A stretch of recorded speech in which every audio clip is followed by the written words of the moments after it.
तो इसमें क्या है 91 नंबर क्वेश्चन आपके सामने हैं। तो बहुत ज़्यादा डिफिकल्ट नहीं आता है पेपर, मोस्टली तो एनसीईआरटी बेस रहता है, कुछ प्रीवियस ईयर पेपर बेस रहता है और कुछ बीएससी लेवल के क्वेश्चंस भी आपको देखने को मिलते हैं। तो बीएससी में कौन कौन से टॉपिक्स हैं वो इंपॉर्टेंट है, वो सब जो क्वेश्चंस में दिए हुए हैं आपको कवर करने पड़ेंगे। इन nucleic acid the sugar units in furanose forms. देखो फ्यूरानोज फॉर्म क्या होती है, दो फॉर्म होती है, एक पायरानोज होती है, एक फ्यूरानोज होती है। फ्यूरान जो हम 5 मेंबर्ड रिंग को बोलते हैं और पायरानोज हमारा 6 मेंबर्ड रिंग के जो सुगर्स होते हैं उसमें फ्यूरानोज रिंग आता है। Are joined to phosphate through hydroxyl group of which carbon. तो ये हाइड्रोक्सिल ग्रुप के किस कार्बन के साथ जुड़े हुए होते हैं।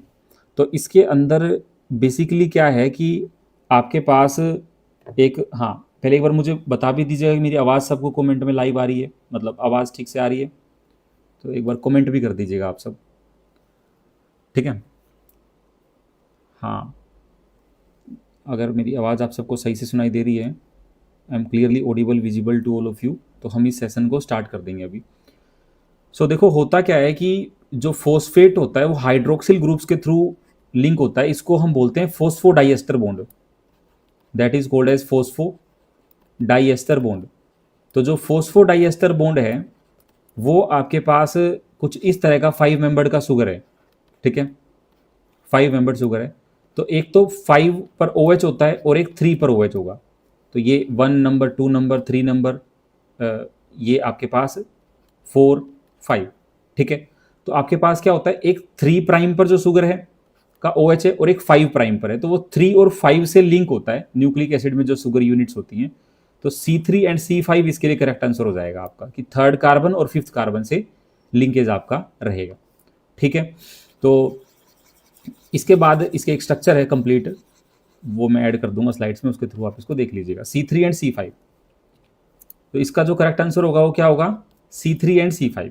जो आपने न्यूक्लिक एसिड्स में DNA और RNA में भी पढ़ा होगा ना, तो वहाँ जो लिंकेज होती हैं वो 5 प्राइम से 3 प्राइम की तरफ जाती हैं, 5 प्राइम से 3 प्राइम की तरफ।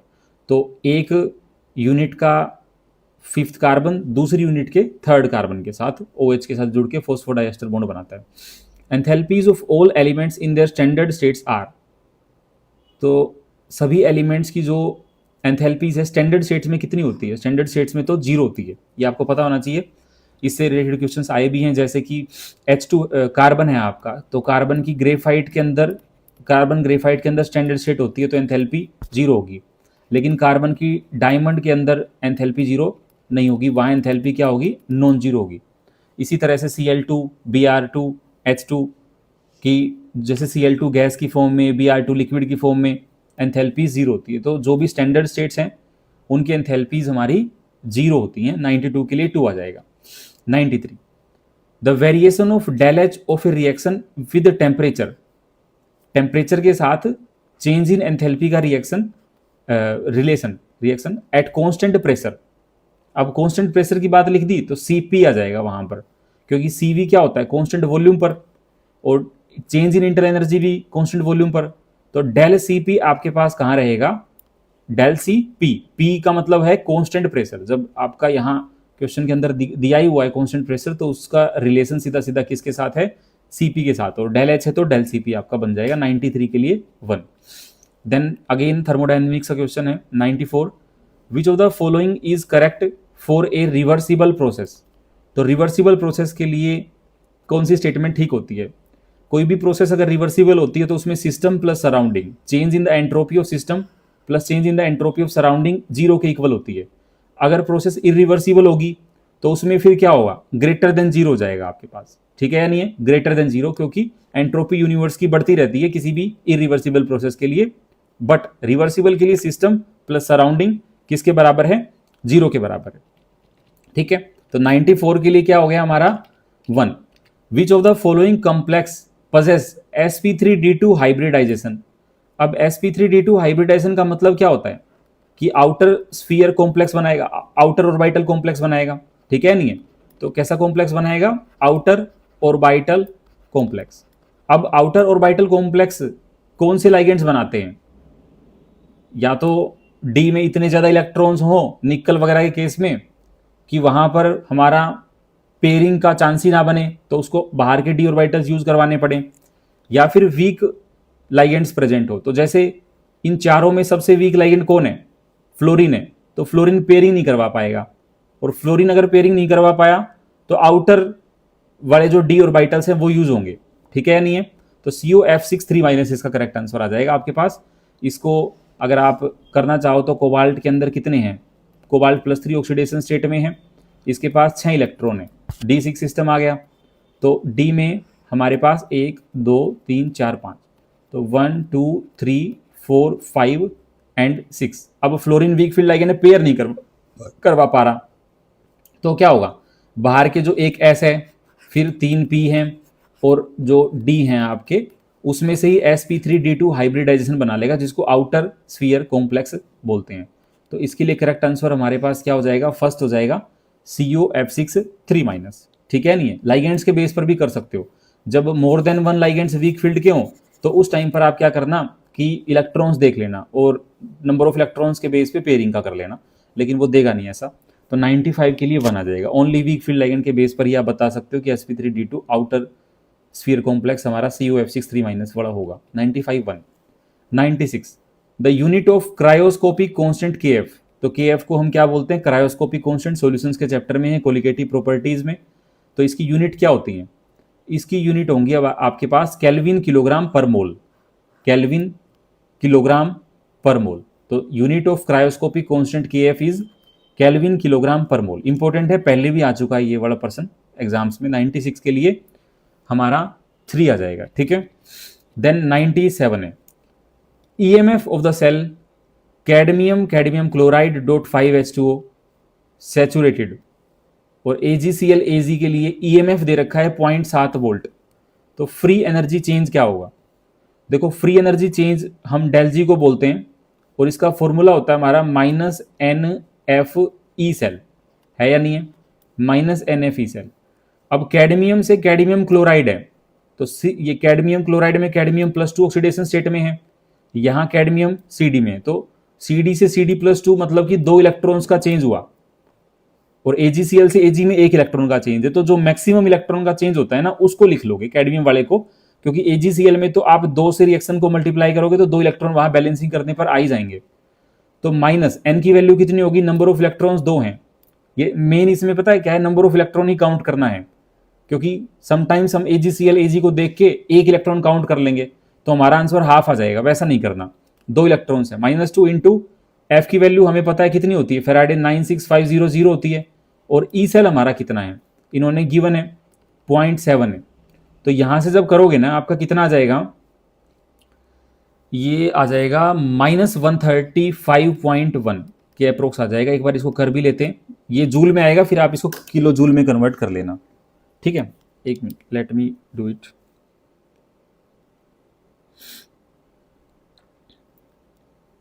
हाँ, तो ये हमारा आ गया 2 × 0.7 × 96500, 135,100 जूल। ये आएगा इतना। माइनस का साइन तो फॉर्मूले में ही है, 135,100 जूल, ठीक है। इसको आप क्या करोगे? किलो जूल में बदल दोगे तो -135.100 किलो जूल। तो आंसर क्या आ गया? 2। अगर आप n की वैल्यू 1 मान लोगे तो आंसर आ जाएगा 4, लेकिन n की वैल्यू 1 नहीं करनी है, n की वैल्यू 2 ही होती है। 97 के लिए क्या आ जाएगा? 2 आ जाएगा, -131.5.1 kilo joule. 98 What is the pH of 1 × 10⁻⁸ molar aqua solution of HCl? अब देखो, HCl है, HCl डिसोसिएट करेगा एक्वा सॉल्यूशन के अंदर H+ + Cl- आयन के अंदर। इसकी कंसंट्रेशन कितनी है? 10⁻⁸ मोलर। तो H+ की कंसंट्रेशन भी 10⁻⁸ होगी, Cl- की कंसंट्रेशन भी 10⁻⁸ होगी। तो अगर हम जब pH निकालेंगे तो हमारा क्या आ जाएगा? -log H+। तो यहां से जब आप pH निकालोगे -log 10⁻⁸, और ये -8 आगे आएगा तो 8 log 10 बन जाएगा, और log 10 कितना होता है? 1। तो यहाँ आंसर क्या आ गया? 8। तो आप ऐसे करोगे पेपर के अंदर, लेकिन ये गलत है, ऐसे नहीं करना, क्योंकि फॉर्मूला सही लगाया आपने, कॉन्सेप्ट भी सही लगाया है, लेकिन आंसर 8 नहीं होगा। उन्होंने ऑप्शन नंबर ए में लगा के दिया है कि आप गलत करो और आगे बढ़ो, ठीक है। क्योंकि देखो, H+ की कंसंट्रेशन बहुत कम है, 10⁻⁸ है, और हमें पता होता है कि अगर HCl एक्वस सॉल्यूशन है तो H2O भी कहीं ना कहीं वहां आ रहा होगा, और H2O से जो H प्लस प्लस Cl- की फॉर्म में आ रहा होगा, तो H प्लस की कंसंट्रेशन प्योर वाटर के लिए कितनी होगी, 10⁻⁷ होगी। और जो HCl से हमारा H प्लस आ रहा है वो 10⁻⁸ है, यानी कि 10⁻⁸ तो एक छोटी कंसेंट्रेशन है, उससे ज्यादा H प्लस तो आपको कहां से देखने को मिल रहा है, पानी से ही आ रहा है H प्लस। तो इसलिए दोनों का जो टोटल H प्लस है उसको आपको ऐड करना पड़ेगा। तो हमारा H प्लस की जो टोटल कंसेंट्रेशन है ना, वो कितनी आएगी, 10⁻⁸ प्लस पानी से जो आ रहा है 10⁻⁷, क्योंकि अब उसको नेग्लेक्ट नहीं कर सकते आप, एक considerable amount of H plus आपको वाटर से भी प्रोवाइड हो रहा है। अब इनको जब करोगे ना, तो यहां से जब pH आप निकालोगे इन दोनों को ऐड करके, देन हमारा minus log of H plus के फॉर्मूले में डाल के, तो आपका आंसर आ जाएगा 6.97। और वैसे भी आपको जनरल नॉलेज के बेस पर भी पता होना चाहिए कि HCl एक एसिड है, तो एसिड का जो pH होता है ना वो क्या होगा, वो 7 से कम ही होगा। बहुत ज्यादा डाइल्यूट है तो 7 से थोड़ा सा कम है, फिर ये 6.96 आ रहा है। तो 98 के लिए करेक्ट आंसर है 3। ठीक है जी। उसके बाद है 99 है tris ethane 1,2 diamine cobalt 3 sulphate is. तो इसमें देखो क्या होगा, ट्रिस बोला है, इथेन 1,2 माइन ट्रिस, तो ट्रिस इथेन 1,2 डायमीन यहां भी है, यहां भी है, यहां भी है और यहां पर भी है। बात पता है, ट्रिस इथेन 1,2 डायमीन की नहीं है, मेन है कि कोबाल्ट की जो ऑक्सीडेशन स्टेट है ना 3, वो किस में फुलफिल होगी, सल्फेट पर तो -2 होता है, तो ये कोबाल्ट पर +2 आ गया। तो पहले वाली जो कॉम्प्लेक्स है आपका, वहां En तो न्यूट्रल लाइगेंड हो गया, तो कोबाल्ट पर +2 आ गया, लेकिन कोबाल्ट पर +3 है तो ये फुलफिल नहीं कर रहा। सेकंड में 2 सल्फेट है, 2 सल्फेट पर -4 हो गया, एक सल्फेट पर -2, 2 पर -4, तो -4 का यहां +4 आ जाएगा। और 3 कोबाल्ट है, देखो बाहर ब्रैकेट में 3 लगा हुआ है ना, तो 3 कोबाल्ट पर +4 कितना हो गया, 1 पर 4/3 होगी, तो ये भी फुलफिल नहीं कर रहा है। यहां 3 सल्फेट पर कितना होगा, -6 और यहां पर +6 कॉम्प्लेक्स पर। तो कोबाल्ट कितने हैं, बाहर ब्रैकेट में 2 हैं, तो 2 कोबाल्ट पर +6 हैं, तो 1 कोबाल्ट पर कितना होगा, +3 होगा। तो इसका आंसर क्या आ जाएगा, 3rd आ जाएगा, क्योंकि कोबाल्ट 3 सल्फेट हमें देखना है। तो ये आपको बेसिकली उसकी ऑक्सीडेशन स्टेट को काउंट करने के बाद पता लगेगा कि एग्जैक्ट स्ट्रक्चर हमारा कौन सा है। तो 99 के लिए 3 आ गया हमारा। ठीक है, इजी है, कोई डिफिकल्ट नहीं है। ये ऐसा पेपर है, मतलब इसमें आप 50, 52, 55 आराम से ले सकते हो अपना एग्जाम के अंदर जब आप बैठोगे। तो थोड़ा सा आपको बस यही करना है कि प्रैक्टिस बहुत ज़्यादा कर दी है, PYQs की हो गई, या मान लो जो और भी क्वेश्चंस NCERT से रिलेटेड हैं, और अच्छे मार्क्स आपके केमिस्ट्री में आ सकते हैं। फिर जनरल में आप कंपनसेट कर दोगे, थोड़े कम लेके भी आपका पेपर क्लियर हो जाएगा। In octahedral complexes of D3 metal ions have a CFSE of. अब देखो D3 है, तो D3 में CFSE क्या होगी ऑक्टाहेड्रल में, T2G इजी कर लो। वैसे तो इन्होंने हाई स्पिन लो स्पिन D3 में मैटर ही नहीं करता। तो नीचे की तरफ -0.4 है और 3 इलेक्ट्रॉन है, तो कितना होता है, -1.2 डेल O हो गया। तो इसका आंसर क्या आ जाएगा, -1.2 डेल O। कभी D3 के लिए पूछ लेता है, कभी D6 के लिए, कभी D6 के लिए हाई स्पिन में, कभी D6 के लिए लो स्पिन में। तो उसको आपको फिर, अगर लो स्पिन है तो नीचे ही पहले सारे इलेक्ट्रॉन्स भर दो, हाई स्पिन है तो ऊपर भर दो अगर इलेक्ट्रॉन्स ज्यादा हैं तो। ठीक है,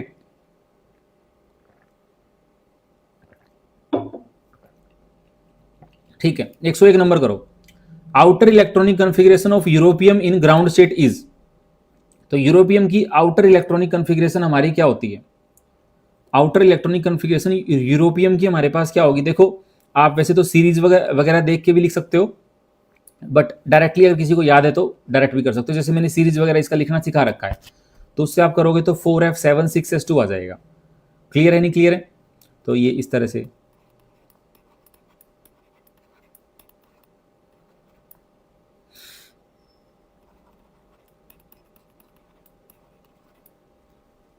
तो ये +3 के अंदर F0, F1, F2, F3, F4, F5, F6 +3 में, तो +2 में कितना हो जाएगा, F7 और 2s2 के पास आ गए, तो कितना हो गया, 101 के लिए 1 हो गया। तो पूरी सीरीज आपको याद होनी चाहिए, मैंने ट्रिक्स वगैरह के साथ इसको याद करवा रखा आपको।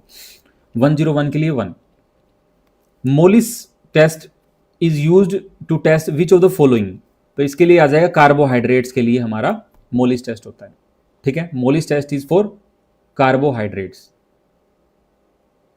Mollies test is for carbohydrates. 103 if the rate constant for some reactions K is equal to 3 into 10 power minus 4 liter per mole per second then its order is। तो इसमें क्या करना होता है, आपके पास कभी भी अगर रेट कांस्टेंट गिवन देना तो जो लीटर की पावर है उसमें एक ऐड कर दो, आपका ऑर्डर आ जाएगा। अब लीटर की पावर कितनी है यहाँ, हाँ 102 का आपने 4 बताया, बिल्कुल ठीक है। लीटर की पावर कितनी है यहाँ, लीटर की पावर 1 है, तो लीटर की पावर 1 है ना, उसमें एक और ऐड कर दो तो 2 बन गया। तो ये कौन सा ऑर्डर होगा, सेकंड ऑर्डर होगा। तो किसी भी अगर आपके पास कोई रेट कांस्टेंट गिवन है और आपको पता करना है कि वो कौन से ऑर्डर का रेट कांस्टेंट है, तो हम क्या कर सकते हैं, लीटर की जो भी पावर दे रखी हो, कोई पावर नहीं दे रखी लीटर की तो खुद 0 मान लो, उसमें फिर एक ऐड कर दो तो फर्स्ट ऑर्डर के लिए आ जाएगा। तो यहां लीटर 1 दे रखा है तो एक और ऐड कर दिया तो सेकंड आ गया, तो 103 के लिए 2 आ जाएगा। ठीक है, ये छोटी छोटी ट्रिक्स है जिससे आप एग्जाम में टाइम सेव कर सकते हो। अज्यूमिंग द कंप्लीट आयनाइजेशन, तो आयनाइजेशन कंप्लीट हो रहा है किसका, कैल्शियम हाइड्रोक्साइड का। पीएच बताना है 0.001 molar solution of calcium hydroxide का। तो देखो जी, इसको सोल्व करते हैं, यहां कर लेते हैं सोल्व थोड़ा सा प्रॉपर तरीके से। कैल्शियम हाइड्रोक्साइड है कंप्लीट डिसोसिएशन हो रहा है, तो कैल्शियम +2 और 2 OH माइनस आयंस में डिसोसिएट हो रहा होगा। कितनी कंसेंट्रेशन है, 0.01 है, तो यहां डिसोसिएट 0.01 में होगा, 0.001 है, 001, और यहां पर 2 OH माइनस है तो 2 इंटू 0.001 में होगा। तो OH माइनस की पर मतलब अफेक्टिव कंसेंट्रेशन क्या है, 2 इंटू 0.001, तो हमारा POH क्या आ जाएगा, POH आ जाएगा minus log of OH minus ion की कंसेंट्रेशन। ठीक है, पीएच ऑफ, इसमें वॉल्यूम भी दी है क्या ना, वॉल्यूम नहीं दी इन्होंने, कंप्लीट आयनाइजेशन नहीं मानना है, 0.001। सो माइनस log ऑफ कितना हो जाएगा, 0.002, ये हो गया आपका। ठीक है, इतना आ गया। अब इसको क्या लिख सकते हैं, इसको लिख सकते हैं माइनस, आपके पास कैलकुलेटर नहीं भी है तो भी कर सकते हो पेपर में आप, 2 इंटू 10 पावर -3 लिख सकते हो आप इसको। अब m इंटू एन को हम क्या कर सकते हैं, m प्लस एन, और m बाई एन क्या होता है, माइनस एन की प्रॉपर्टी, तो माइनस माइनस यहां रखो और इनको log 2 plus log of 10 power -3 कर दो। ठीक है, log 2 कितना होता है, 0.3010, ये वैल्यू तो सबको याद होती है, और log 10 पावर -3 कितना होगा, -3 log 10, log 10 1 होता है, तो ये -3 आ जाएगा। अब माइनस को अंदर लेके जाओ तो -0.3010 प्लस 3, तो ये कितना आया आपका, ये आ गया 2.70, अप्रोक्सीमेट 2.70 आ गया। ये आया है POH, हमें क्या निकालना है, PH, तो 14 में से 2.70 आप घटा दोगे तो कितना बचेगा, 11.30 के आसपास आपका बच गया। ठीक है, तो हमारा आंसर क्या आ रहा है, 4 आ रहा है, 11.30। तो इस तरह से आप इसको कर सकते हो, इजी है। बस इसमें एक बात ध्यान रखनी है कि जो कैल्शियम हाइड्रोक्साइड है वो 2 OH माइनस आयंस दे रहा है, तो जो भी अफेक्टिव कंसेंट्रेशन आफ्टर डिसोसिएशन आएगी उसमें आपको 2 से मल्टीप्लाई कर देना है। कर लोगे, इजी है। 105 number, the number of moles of AgCl precipitated bye 1 mole of CONH3 4Cl2Cl with aqueous AgNO3 is, कुछ नहीं है, इस कॉम्प्लेक्स को देखना है आपको। इस कॉम्प्लेक्स में कितने Cl माइनस आयंस आपके बाहर हैं ब्रैकेट से, तो एक Cl बाहर है, काउंटर आयन 1 है, तो एक्सेस AgNO3 से क्या होगा, 1 मोल आपको AgCl का मिलेगा, 1 मोल यहां आ रहा है, अगर 2 बार होते तो 2 मोल मिलते। ठीक है, मतलब कॉम्प्लेक्स का 1 मोल है ना, तो मतलब कि 1 Cl बाहर है, और उससे फिर 1 AgCl मॉलिक्यूल आपका प्रेसिपिटेट आउट हो जा रहा है। तो 105 के लिए हमारा आंसर क्या आ गया, सेकंड, यानी कि 1। 106 नंबर क्वेश्चन जो आपका है, N2 gas plus 3H2 gas से 2 अमोनिया बन रहा है आपका, और यहां एंथैल्पी दी हुई है -92.4 kilojoule per mole. What is the standard enthalpy of formation of ammonia. तो यहां देखो, इस जो ऊपर वाली रिएक्शन के लिए एंथैल्पी दी हुई है ना, ये भी फॉर्मेशन की एंथैल्पी है, बट ये 2 मोल्स के लिए है। लेकिन हमारी जो स्टैंडर्ड एंथैल्पी ऑफ फॉर्मेशन की डेफिनेशन होती है ना, वो ये बोलती है कि स्टैंडर्ड स्टेट्स में आपके पास मॉलिक्यूल जो आपके कंपाउंड से रिएक्ट करेंगे और 1 मोल आपको कंपाउंड मिलेगा। तो 2 अमोनिया मॉलिक्यूल्स के लिए जब -92.4 है और स्टैंडर्ड हमें निकालनी है तो 1 मोल के लिए निकलती है, तो डिवाइड बाय 2 कर दो, पर मोल के लिए आ जाएगी -40 6.2 किलो जूल पर मोल, बस इतना सा करना था। इसमें आपको ये देखना था कि यहाँ 2 अमोनिया के मोलिक्यूल्स हैं और पूछी एक की है तो डिवाइड कर दो 2 से, बट टेक्निकल टर्म्स में पूछ ली। तो -46.2 किलो जूल पर मोल इसके लिए आपका करेक्ट आंसर होगा। आसान है या नहीं है? ठीक है, 106 के लिए कितना आ गया? 3। 107 number, for the first order reaction time required for 99.9% completion of reaction is how many times required for 50% completion. बस ये घुमा के पूछ लिया, पहले भी पूछा गया है। ये 50% को तो टी आप बोलते हैं और ये वाला आ गया टी 99.9%। इसके लिए रिलेशन आप याद रख लो, T 99.9% is equal to 10 T half. ये किसके बराबर होता है? जो टी 99.9% है वो 10 टी हाफ के बराबर होता है, और ये 50% टी हाफ ही पूछा है, तो इसके लिए क्या आ जाएगा? 10 टाइम्स। तो यही पूछा है कि 99.9% जो रिएक्शन कंप्लीट होगी वो कितने टी हाफ के मल्टीप्लीकेशन में होगी, तो 10 टाइम्स आ जाएगा, 10 टाइम्स के बराबर में होगी। ठीक है या नहीं है? ओके। अब इसके बाद हमारा 107 का 2 हो गया, 108 का, विच ऑफ द फॉलोइंग इज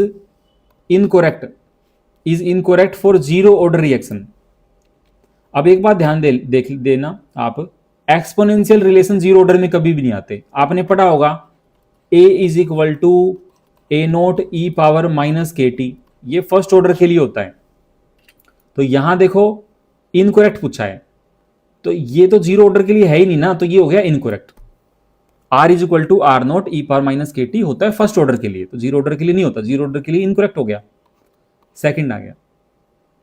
ठीक है, बेसिक इक्वेशन ये तो पढ़ते ही हो आप, a is equal to A naught e power minus के t. Next 109, enthalpy of combustion of methane. पहले ग्रेफाइट एंड डाई हाइड्रोजन के लिए वैल्यूज दी हैं 1, 2 और 3। Enthalpy of formation of CH4 निकालना है, तो ये भी आसान है। CH4 की एंथैल्पी फॉर्मेशन ही कैसे निकलेगी? कार्बन ग्रेफाइट की फॉर्म में, कार्बन ग्रेफाइट की फॉर्म में रहेगा, और हमारे पास ये हैं 4 हाइड्रोजन्स हैं बेसिकली। आपके पास ये 2 H2 गैस जुड़ जाएंगी, तो यहां से CH4 मिल जाएगा। ठीक है, ऐसा ही है, कार्बन ग्रेफाइट और 2 H2 गैस से CH4 गैस, यानी कि एंथैल्पी ऑफ फॉर्मेशन 1 मोल की हमने निकाल ली। अब वैल्यूज पुट कर दो। Carbon graphite combustion of methane, methane का कंबसन कितना है? -890.3, तो यहां मैं वैल्यू लिख रहा हूं -890.3। उसके बाद ग्रेफाइट -393.5, तो कार्बन ग्रेफाइट की फॉर्म में है, तो -393.5, और डाई हाइड्रोजन के लिए दिया हुआ है -285.8, तो 2 से मल्टीप्लाई कर देंगे, -285.8 मल्टीप्लाई बाय 2। और डेटा जब भी कभी कंबसन का देता है तो आपको क्या करना होता है? रिएक्टेंट माइनस प्रोडक्ट, जो भी रिएक्टेंट्स हैं गिवन रिएक्शन के माइनस प्रोडक्ट, क्योंकि डेटा कंबसन का गिवन है। तो हमारे पास जो एंथैल्पी निकल के आएगी वो हम क्या करेंगे? रिएक्टेंट्स माइनस प्रोडक्ट्स करेंगे, रिएक्टेंट्स माइनस प्रोडक्ट्स। तो यहां से कितना आ जाएगा आपका? रिएक्टेंट्स कौन कौन है? ये -393.5 है, और -285.8 को मल्टीप्लाई करते हैं, कितना आ जाएगा? एक मिनट,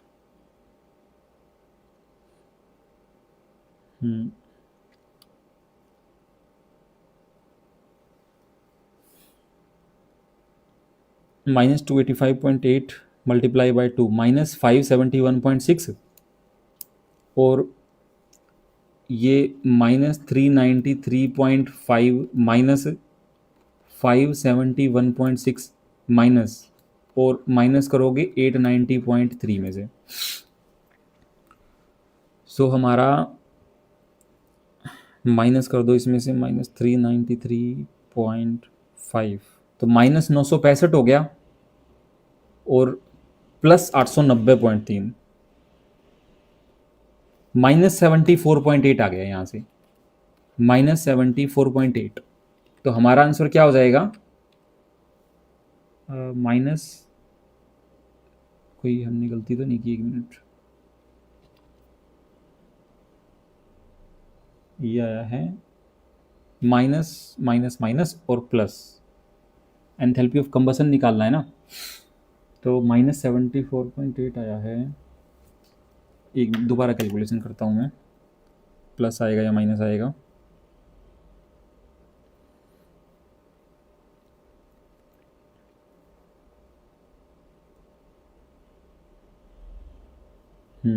-393.5, 5 और 3 8।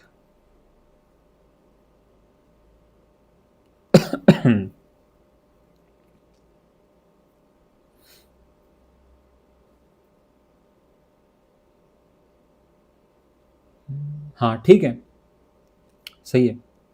तो इसका आंसर क्या आ रहा है? इसका आंसर हमारा यही आ रहा है, माइनस ही आएगा, क्योंकि बड़ा हो गया ना, -393.5 और 71।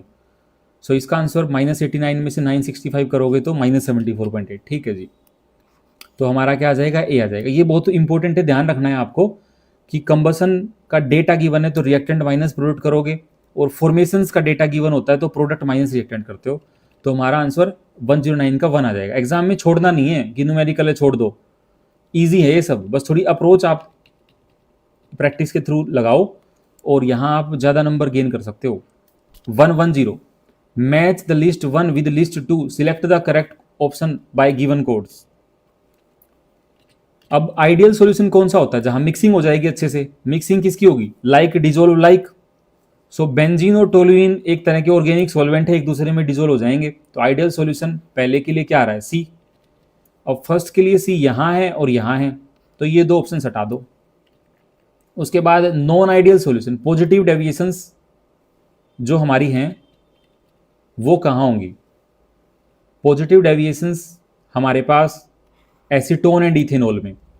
पॉजिटिव डेविएशंस ये याद रखना पड़ेगा आपको, और नेगेटिव डेविएशंस आपकी एसीटोन एंड क्लोरोफॉर्म में। ठीक है, पॉजिटिव और नेगेटिव डेविएशंस के एग्जांपल्स हैं, आप करवा रखे हैं तो वो आप याद रख लोगे, तो उसके बेस पर ये आपका हो जाएगा।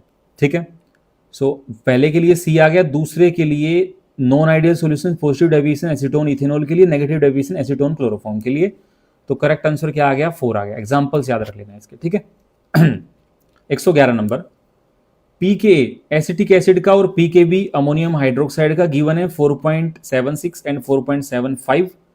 What will be the pH? देखो एसिटिक एसिड हमारा कैसा है? वीक एसिड है, और अमोनियम हाइड्रोक्साइड क्या है? हमारा वीक बेस है। तो पीएच हमें अमोनियम एसिटेट का निकालना है। तो हाइड्रोलिसिस का एग्जाम्पल, जैसे 3 सोल्ट का हाइड्रोलिसिस होता है ना, देखिए वीक एसिड स्ट्रॉन्ग बेस का, वीक बेस स्ट्रॉन्ग एसिड का, और वीक एसिड वीक बेस का। तो यहां जो हमारा पीएच निकलेगा, इसमें पीएच का फॉर्मूला आएगा हाफ ऑफ पी के डब्ल्यू प्लस पी के ए माइनस पी के बी। यही फॉर्मूला होता है वीक एसिड वीक बेस का। तो इसको करो, हाफ पी के डब्ल्यू कितना हो गया? 14, पी के ए की वैल्यू कितनी दी है? 4.76, पी के बी की वैल्यू कितनी दी है? 4.75। तो यहां से कितना आ जाएगा? 14 प्लस 0.001 है ना, 6 में से 5 1 7, 0.01, एक ही जीरो रहेगी। तो ये क्या आ जाएगा? 0.01। तो 14 प्लस 0.01 डिवाइड बाई 2 करोगे तो कितना आ जाएगा? 7.005। तो इसका आंसर हमारा क्या हो गया? सेकंड। इजी है ये भी, आपको फॉर्मूला पता होगा, डायरेक्टली कर दोगे। 112 number, deficiency of which of the following vitamins caused increased blood clotting time. अब क्लोटिंग से के याद रख लेना आप, क्लोट में भी के, आपको ऐसे के जैसी फीलिंग आ रही है ना, तो विटामिन के क्लोटिंग से। अगर पूछ ले कि आपका इंक्रीज फ्रेजिलिटी ऑफ मसल्स, तो उसमें क्या आ जाएगा? ई। ठीक है, या वीकनेस वगैरह से रिलेटेड ई आ जाएगा। 113, average rate for the reaction. ये तो बहुत बार आ चुका, 4-5 बार पूछ चुका है स्टेट में ये वाला सेम क्वेश्चन। 6.79 इंटू 10⁻⁴ मोल पर लीटर पर minute, rate of production of NO2। अब NO2 यहां प्रोड्यूस हो रहा है, तो कैसे करेंगे इसको? देखो हमारा rate of production of NO2 है ना, तो प्रोडक्शन हो रहा है, पॉजिटिव है, DNO2/dt, ठीक है। और स्टोइचोमेट्रिक कोफिशिएंट कितना है 4, तो रेसिप्रोकेट हो जाता है, 1/4 आ जाएगा। 1/4 DNO2/dt is equal to rate के बराबर होगा। रेट कितना है 6.79 इंटू 10⁻⁴, 6.79 इंटू 10⁻⁴। तो फिर 4 को यहां मल्टीप्लाई कर दो, NO2 का रेट आ जाएगा आपका, तो कितना हो जाएगा 6.79 इंटू 10⁻⁴ इंटू 4, 4 6 24, 24 में फिर 2.4 और एक पावर कम हो जाएगी, तो ये आ जाएगा इसका आंसर 2.72 इंटू 10⁻³ मोल पर लीटर। जब आप इसको मल्टीप्लाई करोगे ना, तो ये आंसर आपको निकल के आ जाएगा। सेकंड बार बार पूछ चुका है, सबको आंसर भी याद हो गया वो जिन्होंने PYQs किए होंगे। विच of the following oxide is like metallic copper in conductivity and appearance, तो ये रीनियम हो जाएगा, ReO3। ये डायरेक्टली याद करना पड़ेगा आपको, कुछ फैक्ट बेस्ड क्वेश्चंस होते हैं, तो ReO3 इसका करेक्ट आंसर है, ReO3। तो 114 के लिए हमारा क्या आ जाएगा 3 आ जाएगा। Next 115, which among the following is linear, तो N3 माइनस ही हमारा क्या होता है लीनियर होगा, ठीक है। N3 माइनस हमारे पास क्या होगा लीनियर। कार्बोनेट तो CO3 माइनस तो ट्राइगोनल प्लेनर हो जाएगा, ट्राइगोनल प्लेनर। ये NO3 माइनस भी ट्राइगोनल प्लेनर बेंट फॉर्म में। उसके बाद BF4 माइनस हमारे पास टेट्राहेड्रल चला जाएगा, तो N3 माइनस ही लीनियर होगा हमारा। 115 के लिए A. Which test is used for finding unsaturation in an organic compound, तो अनसैचुरेशन के लिए कौन सा टेस्ट होता है, टर्मिनल कीटोन्स के लिए COCH3 होता है, तब एलोफॉर्म यूज करते हैं हम। तो ये जो बेयर्स टेस्ट है ना, बेयर्स टेस्ट जिसको हम कोल्ड डाइल्यूट KMnO4 वाला सोलवेंट बोलते हैं ना, जिसमें कोल्ड डाइल्यूट KMnO4 से जो डबल बॉन्ड है एल्कीन है वो टूट के, हाँ हेलो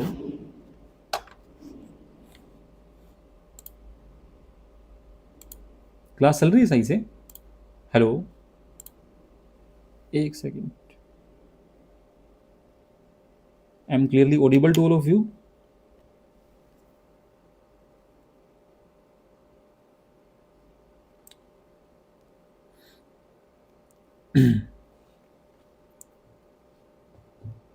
ठीक है ठीक है। So Baeyer's test cold dilute KMnO4 ये क्या करता है, डबल बॉन्ड को ब्रेक करके डाइओल डाइओल बना देता है, दोनों साइड में OH OH ग्रुप लगा देता है, इससे फिर जहां अनसैचुरेशन होती है वो ब्रेक हो जाता है, पता लग जाता है। बेयर्स टेस्ट एक और होता है, ब्रोमीन वाटर टेस्ट भी रहता है एक। उसके बाद 117 है, विच of the following pair of element does not have same size. अब देखो लेंथेनॉइड कॉन्ट्रैक्शन की वजह से क्या होता है 4D और 5D सीरीज ऑफ एलिमेंट्स का साइज बिल्कुल सेम हो जाता है, तो इसमें सेम लेकिन किसका होता है सेम, जो बिल्कुल मतलब उसी सीरीज का एलिमेंट होता है। तो यहां आपको 4D और 5D सीरीज लिख लो, 4D और 5D सीरीज आपको याद होनी चाहिए, मतलब ट्रिक्स से भी याद कर सकते हो, यारी जरा निभाना, मौत तक, रुकावट, राह में पड़े तो आग में कूद जाना, ठीक है। इस तरह से ट्रिक्स वगैरह आप याद करते हो, निमोनिक्स, ला हफ्ता, डब्लू रे, उससे इधर पिटाई और होगी, ठीक है। कोई भी ट्रिक्स आप याद कर सकते हो निमोनिक्स जो आपने पहले किए हुए हैं। अब ये देख लो कौन किसके एग्जैक्ट नीचे पेयर आ रहा है। अब NB और OS, NB तो यहां पर है और ओस्मियम यहां है, तो बिल्कुल एग्जैक्ट उसी सीरीज का होना चाहिए, तब तो साइज सेम होगा लेंथेनॉइड कॉन्ट्रैक्शन से। ऐसे डिफरेंट डिफरेंट में कैसे होगा, लेफ्ट टू राइट वाला फैक्टर भी तो लगेगा। तो does not have same size में क्या आ जाएगा फर्स्ट आ जाएगा। जिरकोनियम हैफनियम आप देखो, अगर आप जिरकोनियम हैफनियम को देखोगे ना, तो जिरकोनियम हैफनियम ये बिल्कुल नीचे आ रहा है, सेम 4D 5D, तो सेम साइज होगा। PD PT का साइज भी सेम होगा और MOW का साइज भी सेम होगा, लेकिन NB OS डिफरेंट है तो इनका साइज सेम नहीं होगा। तो 117 के लिए क्या आ जाएगा, एक आ जाएगा। 118, विच of the following lanthanoids does not exhibit +4 oxidation state in MO2 oxide. MO2 का मतलब वही है कि मेटल +4 में है, तो कौन ऐसा है जो MO2 ऑक्साइड की फॉर्म में एग्जिस्ट नहीं करेगा, तो YB नहीं करेगा, YB, क्योंकि जो यटरबियम है ना वो सबसे लास्ट में आता है जाके। मतलब अगर आप F ब्लॉक की सीरीज भी लिखूं ना मैं, ये इस तरह से,